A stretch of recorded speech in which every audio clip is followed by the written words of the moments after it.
This is the plaintiff, Phyllis Hawkins.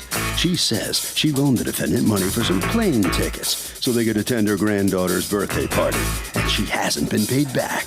It's been almost a year now. She's tired of being cursed out when she asked for it and is suing for the return of the $535.60 she's owed.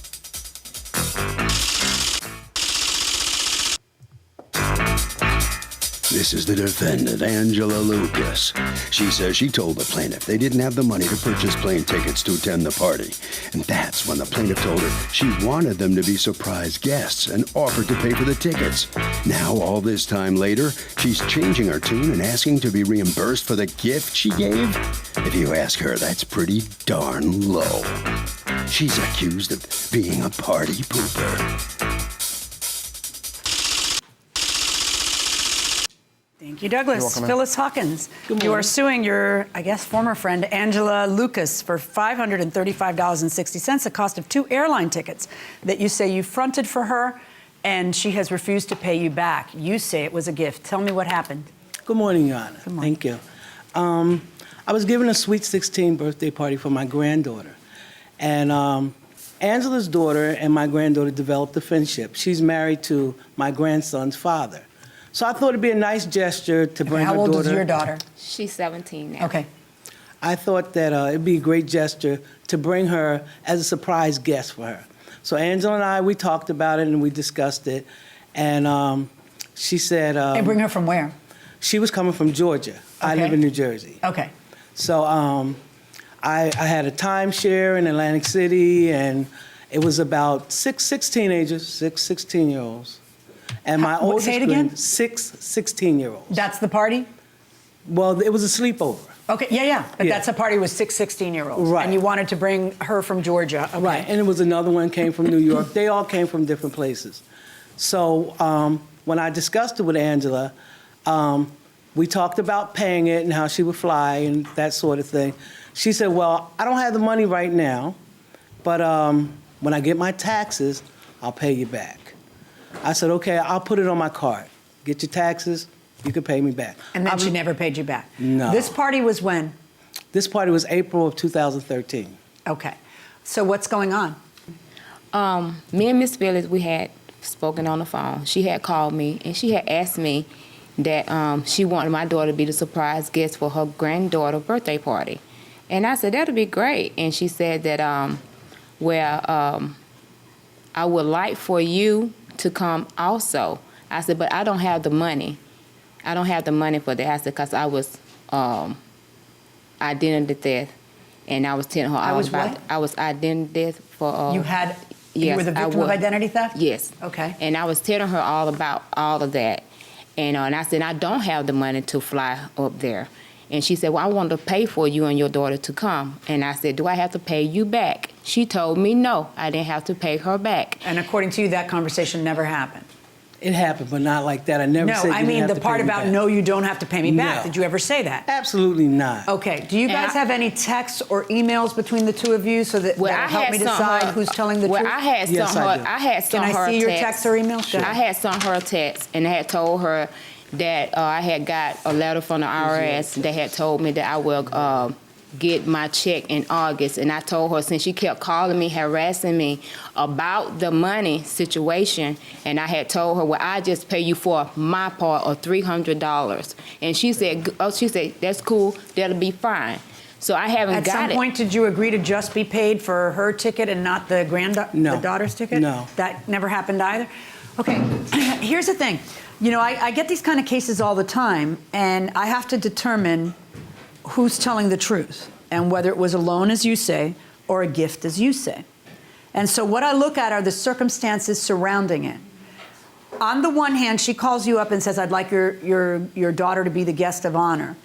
You want me to assume that that means, and therefore I'm paying. It doesn't necessarily follow that she's going to pay. That's kind of something that's separate from whether or not she's invited and asked to come up. I mean, I had a surprise party for my husband on his 40th. Wow, that was a long time ago. And I asked his brothers to fly in, and oh, what the heck? Maybe they expected me to pay. Now that I think about it, that was a long time ago, but I didn't offer to pay for them. Now, so you tell her you don't have the money, and then she says, well, I'll pay for them. Yeah, because she said that since y'all ain't never been in Jersey before. Have you ever flown before? No, that was my Wow. first flight. Really? And she said that I would like for y'all to come. And she said, Angela. So what do you think? Let me ask you a question. Let's assume it's the way you say, and it's a total gift which she wanted to bestow upon you. Why then does she immediately start saying, hey, so when are you going to pay me? Clearly she thought you were supposed to pay her. Or you think she was tricking you into going to the party and then having a really bad feeling and say, ha ha ha, now you owe me the money? I mean, what do you think happened there? Because if it was as clear as you say, why would she be chasing you now? I don't know. I really Was there a don't problem at the know. party? Well, yes, it was a party. It was a problem at the party after the party when we were fit to get ready to go back home. The girls had boys over on the beach and all this and that, and another parent was complaining about adults should have been there. Miss Phyllis wasn't there. Miss Phyllis supposed to gave me a good time, but all the information that she told me that we was gonna do, we never did go. Only thing I went to, it was a funeral. I went to a funeral with her the whole time. Wait, because you wanted her to take you where? No, she told me that she was going to give me a good time since it'd be Meaning my first what? time going. She said she's going to take me to New York to show my. If she's going to take you to New York, who's watching the 16-year-olds? I have a 16 and a 17-year-old. I know how much watching they need.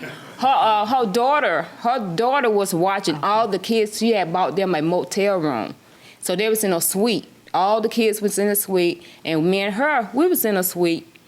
And when we came up there, checked on the girls, because we was on our way to go to the funeral. There were boys on the beach. When me and my daughter were finna get ready to go home, I seen hickets on my daughter's neck. And I called and asked what was really going on at this party, because another parent had called with the same kind of different problems. So I asked my daughter what was really going on.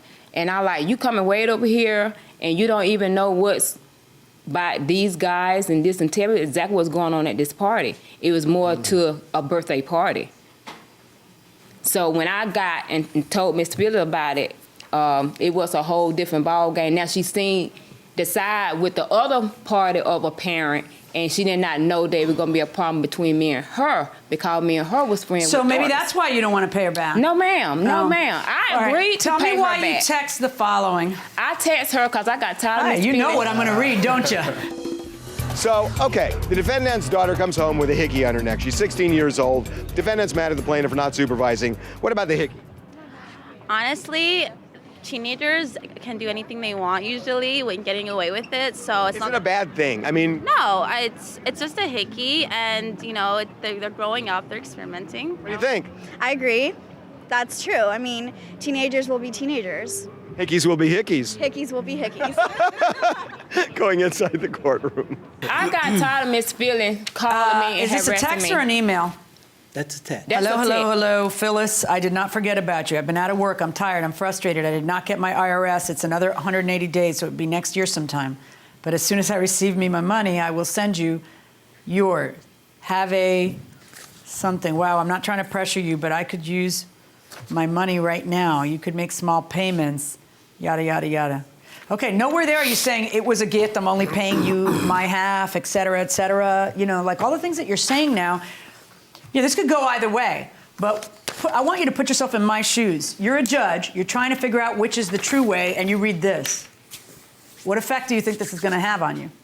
And then you hear about a motive to be mad and not pay. I'm not mad at Miss Phyllis, not at all. I'm not mad at her at Did you all. ask your daughter why she had hickeys on her neck? I was upset Because I think I know why, because the boy was kissing her neck. No, I'm upset with my daughter. I'm not mad at Miss Phyllis at all about anything, because she know what The worst thing what your is the daughter truth. does at the age of 16, 17 is have a hickey on her neck. Right. Okay? Good for you. Even though I understand she's in a strange place with strange boys and whatever else. But I kind of don't see what you're saying. I'm not feeling this gift thing right now, not with your answer to that. So I find in favor of the plaintiff in the amount of the $535.60. Let me give a suggestion to everybody. If you're ever in this position again, make sure someone sends you an email confirming what they just said. You just say to them, I can't thank you enough for this gift of this airline ticket. you are the best friend, blah, blah, blah. And then they say back, oh, you're so welcome. That's it. Boom. You got evidence of what you're saying. Or if you expect to be paid back, I am so happy to front you this money. You can pay me back whenever you get your IRA. Boom. Oh, thank you so much. Boom. You've got evidence of what you're saying. You see? Yes. You don't need a lawyer or a contract. You just need evidence. All right. Take care. Thank you, Your Honor. All right, ladies, hold on. So the judge hears the defendant hears the judge just come down on the side of the plaintiff here, and you come out as a loser. That text. That text. Why'd you write that text if you weren't going to pay back? I told Miss Phillips I was gonna pay her back, but she got it, so I'm good. All right. And what about the friendship now between the two of you? Where's that stand? I don't have friends. You don't have friends? No. What happened to all your friends? I don't have friends. No? You have a good day. All right. Right This this way. way, man. Right this way. That's it. Wow. Wow. What? Wow. She What? ought to get some friends. Yeah. What happened to her friends? I really You don't know. used to be her friend. And I'm still her friend.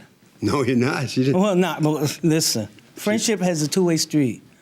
She could be my friend. I could be hers. Well, why if she was supposed to pay you back, what happened? Why didn't she? Well, I think she was upset about her daughter playing suckface with this boy that she didn't know. So she got mad at me. I'm like, why are you mad at me? I was with you. I don't know anything about her playing suckface, nor did I want to. My granddaughter didn't play suckface. All right, Harvey. Okay, I want to reiterate what the judge said. There are no magic words to making a contract. It's common sense. It's just the common sense writing down on a piece of paper the essential terms of the deal. And that will do it for this case. Litigants for the next case on the way into the courtroom right now.